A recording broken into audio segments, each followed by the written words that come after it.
Attaching a file to a reference in your EndNote library. To attach a file to a reference in EndNote, the file could be a Word document, image, spreadsheet, PDF or other. Simply select the relevant reference. Then select the Summary tab and click on the Attach File button. Then find the file you wish to attach.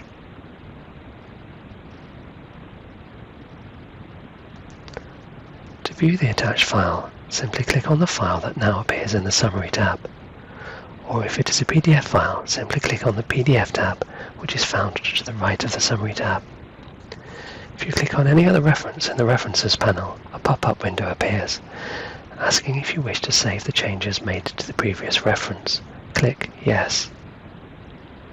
Notice that a paperclip icon now appears next to the reference, indicating an attachment. You can attach up to 45 files to a reference.